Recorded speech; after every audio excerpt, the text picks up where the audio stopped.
everyone, welcome back to, well, we usually do influential horror films with me and Carmela, aka Salems, Cellar, but this week we're going to do something a little bit special. February happens to be Black History Month, and I'm happen to be a white man, so it's not going to work with just me doing Black History, so I decided to bring on some African-American princesses or queens with me. My wife, Faith Williams, to my right, and Carmela from Salems, Cellar to my left. Hello. Hi, guys. Happy So, Black History Month. Oh, yeah. there's a dog. Yeah, happy Black History Month, guys. You guys get the shortest month of the year, of course. Of course. Oh my God. Screwed you guys over. And we wanted to talk about Black history in horror films because, surprisingly, there's been a lot of horror films that have had a lot of great black leads in them. And Yeah. I'll start it off and go right out of the gate with probably the one that started it all, Night of the Living Dead with Dwayne Jones. He was the lead in that movie, and, it's really commenting on how, at the very end of that movie, spoiler alert, like, he survives this big zombie apocalypse that happens, and then the cops end up killing, which I think is, very strong imagery, especially for the 1960s. Mm-hmm. Extremely. Extremely. It's very ironic, the ending. Every time I watch it, I'm like, okay, he survived, and then bam, he gets shot. And I'm like, even though I know what's gonna happen, it's very frustrating every single time I watch it. What How did you feel about the remake? Yeah, with Tony Todd. Yeah, Tony Todd in the lead in that one, and he does a great job as well. I like that one. It's colorized now, but it's still got the "They're coming to get you, Barbara." They're coming to get you, Barbara. They're horny, Barbara. They've been dead a long time. I actually met them at a Walking Dead convention, like, I don't know, like 10 years ago, 15. It's been a while, but I met them both. It was pretty cool. That's awesome. Faith, do you like the Night of the Living Dead, the original one, or do you even know it? I don't think I saw it. Oh. But I know, but what you just said kind of reminded me of Jordan Peele's movie at the end. Which one was it? It wasn't Get Out. Us. It's Get Out. And when you think the cops are going to come and they're going to shoot him, but it's somebody else. But that reminded me of that because I remember watching that movie and my heart stopping. Like, oh, of course he gets away and this is what happens. But it had like a different a different take on it. But like I remember watching that and I thought all bad things. Well, Like there are that. actually two different endings to Get Out. Mm-hmm. So Oh. there is an ending that you would hate because I hate it. I think Jordan Peele said it felt too dark, so he went with the other ending. But the cops do come and arrest him, and he goes to jail. And his friend comes to meet him, and he's like, I'm trying to get you out. It's a very dark, depressing ending. Oh no. That is an old. Yeah, you have to watch it. It's not a good one. You're not gonna like it. Yeah. Do you know why they changed the ending? Did it say because it was too dark, or that's what I thought? It's because of the Donald Trump becoming president. They decided to change it because the original intent was to show about like these white liberals and how they actually act like they're a part of the group with black. That's like kind of a big theme in the movie. How the guy's like, I'll vote for Obama a third time if I could. So the original intention was to show that even though they do that, they're still like white people kind of still living above it. Like this guy, he kills a white family. In the end, it seems like, so of course he goes to jail. But then once Trump became president, he felt like it was irresponsible to have that end. That's a dangerous precedent. Yeah, I see that. I can I understand. did not know that. Very interesting. Yeah, when Very I was researching, I read that last night. I was like, because I have seen that other ending, and man, that would have been just sending you home sad. Yeah, when I don't think I would have liked the movie as much if You that's wouldn't. how it ended. You wouldn't. It Yeah, was heavy, so dark. It was like, because you're rooting for him. Like he's just, as an actor, I just love him. But like as a character, you're rooting for him. Like he's literally like he's going through some stuff. He's having flashbacks of his mom's death. And then it's just like he's being tricked by a woman that he trusted and he liked, even though he had some doubts about it. Like, did you tell your family that I was black? And then, he goes back for the woman who's really like the grandmother. And then he gets screwed again. So it's like, oh, come on. Can this guy not catch a break? yeah. Of course he can't. That's just not how it works. And Daniel Kaluuya starred in two of the three Jordan Peele movies. He also was the star of Nope. So Jordan Peele Hmm. makes a lot of movies that are dealing with how black people have been treated in America. In all of his films, that's one central theme. Us is going to be a separate video, so we'll talk about that on its own. But even in Nope, Yeah. like that's dealing with that. Daniel Kaluuya is another great lead actor. And then Carmel, did you want to nominate one? Yes. So one of my favorites is Fallen with Denzel Washington and John Goodman. That is Time. It's on my side. Yes, it is. Fun fact, I'm the one that showed him that movie. Did you? Yeah, Mm-hmm. he never saw it before. Really? And I He's so said, young. Yeah. yeah, but but he loves movies. Yeah. Movies for him don't have a time. That I was surprised that he never saw that, especially because there's Denzel. But that's a You movie know, that is not really talked about that much. So it's really easy for it to slip through the cracks for him not to see it, even but though it's like, he does love movies. Like, who talks about Fallen? Like, it's no one. very rare that people talk It about Fallen. gives me the heebie-jeebies. It's a This good to one. think that you could touch somebody and you're possessed Hmm. gives me the heebie-jeebies. Like that scared me. And I know, and I always forget about that movie, but when you say the name, I Hmm. remember how it made me feel when I first watched the movie. Like, who's gonna believe that you like this situation, like something as far as just being touched and getting possessed? It's like you feel so frustrated for the characters involved because they're trying to explain this to people and they're like, you're crazy. Like, how is that even possible? How did you guys feel about the ending? I'm never really a fan of the ending and that we didn't get a sequel from this film because it was just such a strong, powerful movie. And then to end it where, like, spoiler, the cat takes the demon soul and like runs off with it. Denzel ends up dying. It was just frustrating. Like, I really felt like we needed a sequel from this. I want to know what happened with the woman, the cop's daughter. I forgot her name, and then Denzel's nephew. Like, I want more to this story, so it's frustrating that we didn't get like a sequel from it, especially with that ending. No, I agree, and I just think it didn't do well financially, and that's the reason why it hasn't gotten as much love over the years. Because whenever they talk about Denzel Washington, they never ever bring up how good he is in this movie, or even how good he is with John Goodman. It just never ever comes up, and it's sad because it's a great There's movie. another movie that he was in, The Bone Collector, that doesn't get what it should. The Bone Collector was amazing. It's such a good thriller. With Such Angelina a good Jolie thriller. in it. You would think with Yeah. that cast that people would be talking about this movie a little bit more. It's such a dark, gritty film, but it's like nobody talks about The Bone Collector. That's a No. good one. Yeah. That is a good one.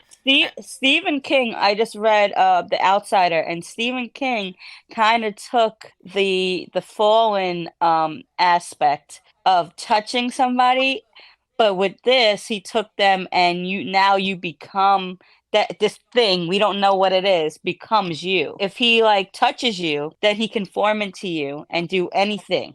And in the book, they have like he cut the guy and he became him and he hurt a kid. Now they think that this guy is the one that hurt the kid. So Mhm. like he kind of took that premise from Fallen of like you can just become who touch somebody and you become them Or you could from just say he took Fallen. it from The Thing, because that's like very Oh similar. yeah, that's true. That's true. Replicate somebody. Yeah. Yeah. Faith, you brought up before we started Queen of the Damned. Would you say that's a big one? Oh, that's one of my favorite vampire movies. One of my favorites. I think Aaliyah she was just wonderful in that movie. She really when I think of a vampire, I think of her performance. Like she was strong but scary in her own way, and she didn't even have many lines. Just her movement and just the way she was and her soft voice, even though she was a vampire.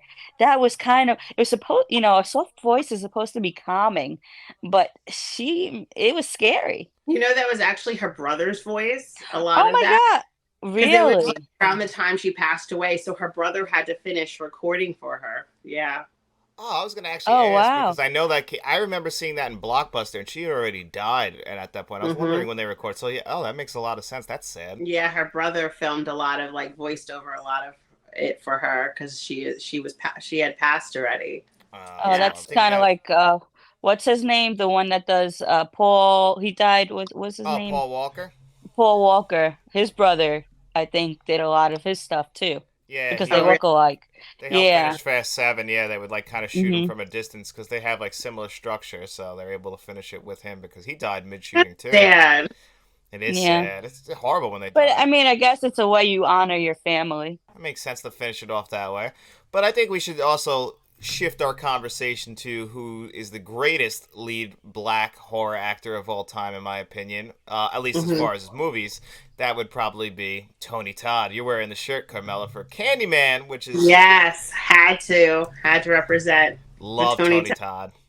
Love him, love him. And you guys are friends on the artist formerly known as Twitter, right? Yes. He's awesome. He follows me on Twitter.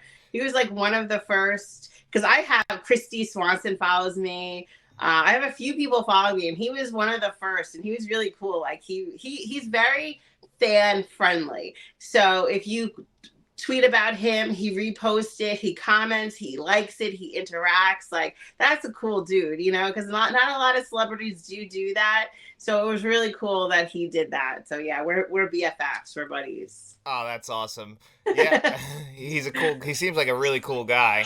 So that's Yeah. awesome that he's actually able to interact with fans of his because he's so scary. In the first Candyman, be my victim. He petrifies me. That's why Candyman is my favorite horror film of all time. Is mainly a lot of it is due to him, and he only kills one person in the first Candyman film. He kills that one doctor. He slits him from gut to gullet, and that's it. Yes.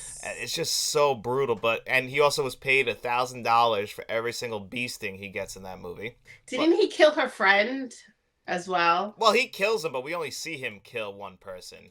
Oh, And actually, okay. when he kills her friend and he drains the blood from her face, it is brutal. Oh, he was just he was so like there's something so ominous and dark about his character, and it's just like literally haunts your dream. Sorry, guys. Faith had to actually get out of here because we just were having some connection issues, and we're just going to go on. But it seems like 2 streams works better than 3. We'll have to work on that in the future. We gave it a try. She got her comments in, but it's just me and Carmela again. Yeah. The Rottweiler getting decapitated, that's always like a hard scene for me. Remember that scene? It's That was brutal. I have a really... And they show the head, too. Oh, my God. It's rough. All the blood, the head. It's like, oh my God, I could have lived without it. Yeah. Do you know Tony Todd's going to be in a new up and coming movie called Stream? No, I've heard of Stream, but I didn't know he was going to be in it. Yeah, it's like this new up and coming horror movie coming out, and it has Danielle Harris in it, Tony Todd. Like the cast is ridiculous. It is such a good cast. Like and it's from the people who made Terrifier, so I'm like already like easing my way into this film. Like it looks really good. It looks really dark. The mask is really cool. Oh, that's awesome. Yeah, that's right up your alley. Because Tony Todd doesn't really pop up too much anymore. Like, he also had another role in, he plays basically Death in the Final Destination movies. You have to figure out how and when it's coming back at you. He's Yeah, and he's supposed to be in the newer one coming out. Really? He's making a return to that series? Because he was only That's in the what I first heard. 2, right?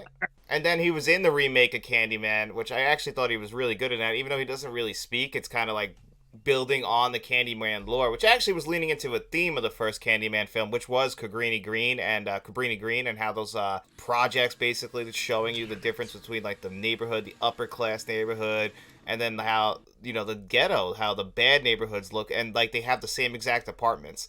They just that's just gentrification. That's all that is. That movie is trying to show you, and they sneak it into an early '90s slasher film. So having deep themes like that is fantastic. And I love how the newer film dove into that a little bit more and showed you what happened to the baby Anthony and what was become of Cabrini Green in that area and like the flashbacks. I think it was really well done. I thought it was great. I was one of my favorite aspects of that movie was actually leaning into and showing us all. And I thought the second one was really good. It was on, what was that directed by? Was that Nia DaCosta? She did a great job on that movie, and I think it was Yahya Abdul Mahim II was actually the guy who plays the new Candyman, and he's always great as well. He's in the Aquaman movies, but he's in Us. He's the father in Us. tickets. Like he's Oh, like yeah. 2 tickets. Remember that scene when they're at the fair? He's the father. Oh yeah, he's the first dad. Oh my god, we Yeah. only get to see him in a few scenes. He's the one he wins her the what was it, the Michael Jackson shirt. Yeah, yeah, yeah. I have like I say like that line where he's like 2 tickets. How many tickets? 2 tickets. 2 tickets. 2 tickets. It's like I say it like all day long because I'm weird, but like that I don't know why. Like I know he's just in this like the movie like for like 10 minutes, but he just like his character like impacted me watching the film. Like he's like the father who's kind of around but not around and does the bare minimum. Like you could see like the dynamic between him and the mom and how like they're bickering and he wants another beer and the mom's like another beer. Like it's just like that scene to me like definitely stands out. But he's great at it, even though it's a little scene. He seemed like a 1980s dad actually in that one scene because like that's supposed to be like the 80s, and he felt like that, the clothes he was wearing. That's why I never realized that was him actually in that one scene, because they always shoot him low from like the kids angle. So I always get kind of thrown off. I never even realized, and they kind of do something similar like that with Lakeith Stanfield in Get Out. Like, you know, he's in a small role in that, and then Lakeith Stanfield like blew up after that movie.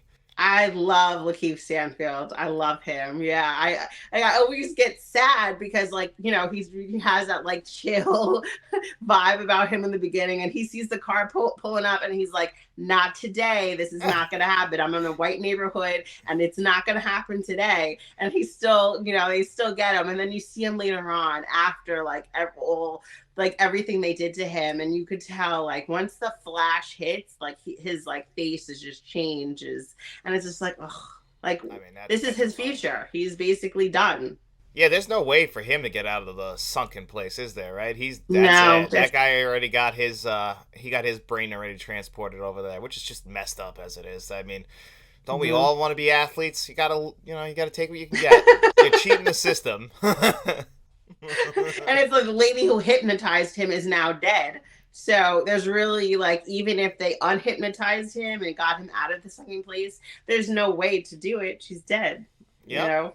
That's it. She's gone. I mean, she deserves to be gone, but yeah, there's no way for her to reverse it for some of these people who, unfortunately, have gotten screwed over.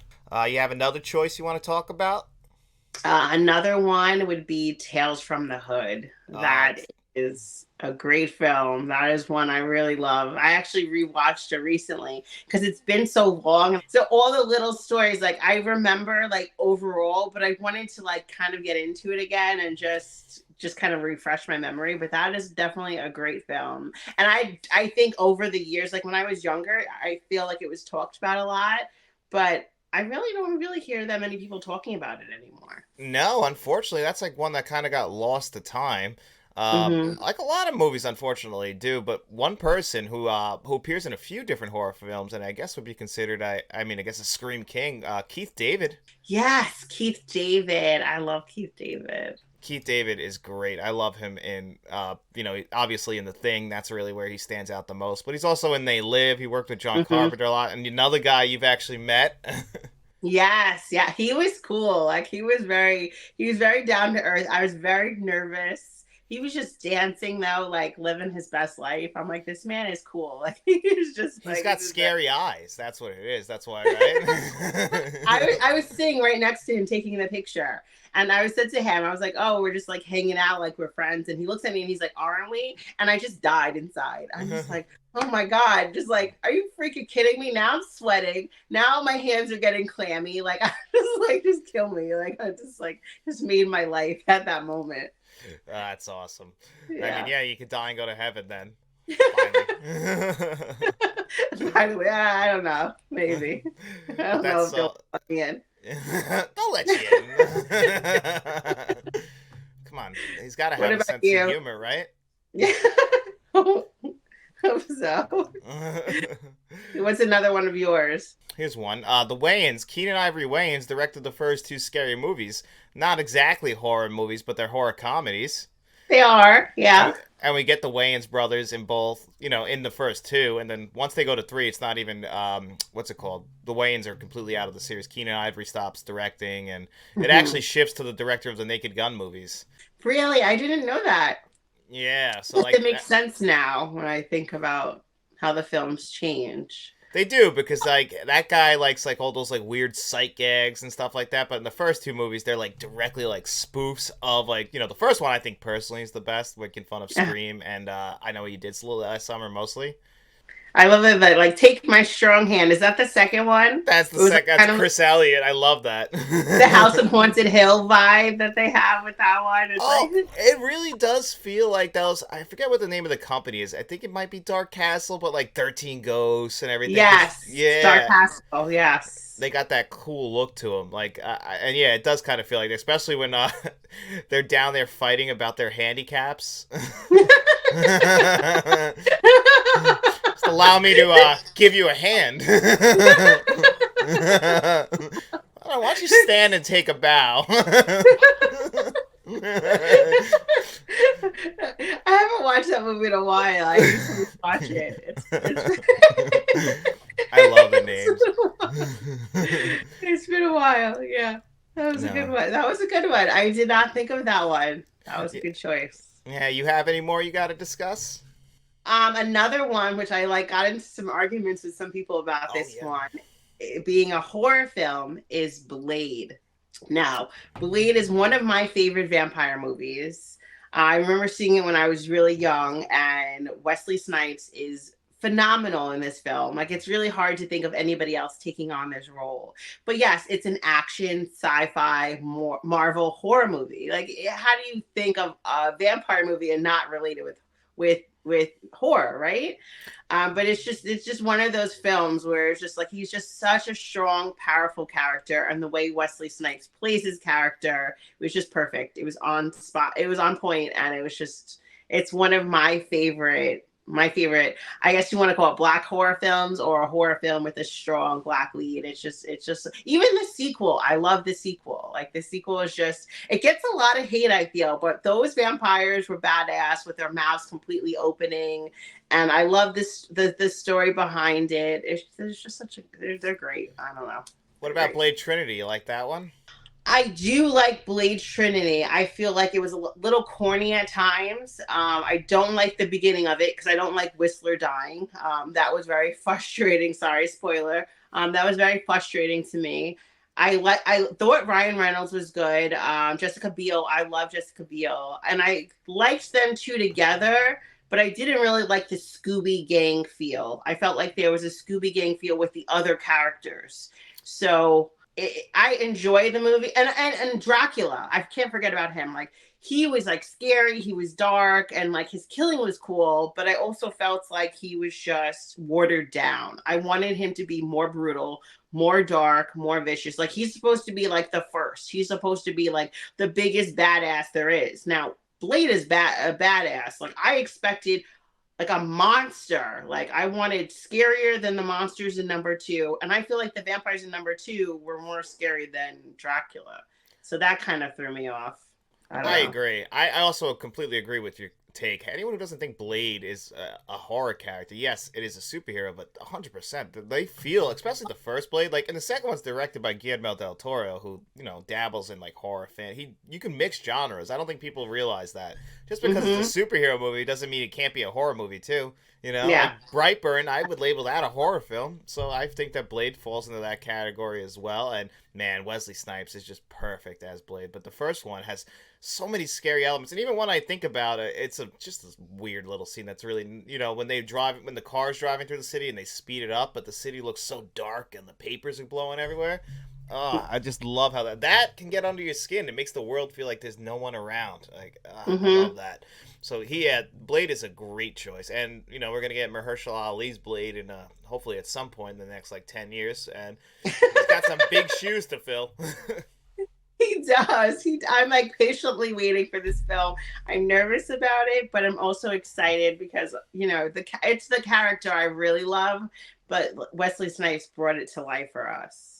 Yes, he really did, and it's going to be hard to not see him in it, but, we do got to bring it to a different generation. I think Trinity came out 2005 or something like that, so that movie is already almost 20 years old. Oh, wow, I didn't even realize it was that old. Oh, God, I'm so old. It's like getting out of high school. That was so long ago. It's crazy to think, right? It's unbelievable. Yeah, the first one was 98. Oh, my goodness. Oh, wow. Yeah, we're getting old. That's a little We are depressing. It doesn't feel old. Like I watch it to this day. I watch both the first two movies often, and they don't feel dated to me. They still feel like fresh. Like they don't feel, I don't know, like movies that you watch like in the 60s or 70s, like, that long ago. They don't feel like that to me. They feel like new. No, I know. I agree. It's just, you know what, though? That's the thing. And especially now with new technology, like, it looks good. It's like they're bringing it to us in, beautiful new 4K or streaming. Everything just looks great now. So it's like, it doesn't feel old. You can go back and watch a 40s movie and it'll actually feel kind of new again. I have to get into the 4K. You're a 4K king. I need to get into them more. Well, I'm here for you whenever you want to. I'll be your guiding hand. My strong hand. So, do you have any more, or is that it? There's so many. I literally could talk all day long. I think those are my favorites. Like you said, Us. We're going to be discussing that on another video, so make sure you guys watch that one. Unless Absolutely. you do it before, make sure you watch both. Or watch it again. Barbarian's another good one, and this is a female lead. That is true. We don't get many black female leads. I mean, when we get to Us, they obviously, but Yeah. You're right. You're right. Barbarian. 100%. I think she's biracial, but still, I'm biracial. Like, are still black women. And another one would be Vampire in Brooklyn. Vampire in Brooklyn. I was saying Brooklyn and Vampire all morning, but Angela Bassett, Yep. she's a strong lead in this film. So those are two I kind of like honorable mentions I want to throw out there, like strong females in film. So, black females, and those are two that I love. I owe Vampire in Brooklyn another watch. That one, I didn't love it the first couple times I saw it. It's just, what it was. I got myself hyped for an Eddie Murphy movie, and it just wasn't the same. So I just kind of, I went into it, I think, with the wrong mindset. I was like, okay, this is going to be a funny Eddie Murphy movie. It's funny at parts, but that's not really the tone it's going for. Yeah, it's like, it's dark, but it has a little goofy vibe to it, when got the name, the character's name. He's Dwayne Wayin from Different World. I know Faith's very into that lately. Oh, I've heard the theme song to A Different World about 40 times in the last 3 weeks. So I'm an expert on A Different World now. I can't remember the actor's name, but he's in the movie. You see him you see him morphing into Dracula's henchman throughout, and eating bugs. Parts of his body's falling off. So he was more the goofy aspect to the film to make it more like a kind of like an Eddie Murphy film, but just dark and gory and bloody. Yeah, I should give it another try. You should. Kadeem Hardison was the name of Dwayne from A Different World. Yes, I used to love him and his flip up glasses. I know the flip up glasses were cool. I tried those. The way that looks on TV is nothing how that works in real life. Let me just tell you. He was just so smooth with it. I don't know. Yeah, well, he's a cool guy. I'm not cool, so I can't pull it off. He's cool. But anyway, guys, happy Black History Month. I hope you enjoyed the films that we chose. If you have any that you feel like we left off, leave those in the comment section below on both of our channels. I'm John from Let's Talk. And I'm Carmela from Salems, Cellar. And we'll be seeing you right around. Back. Thanks. We're keeping that in. Yeah.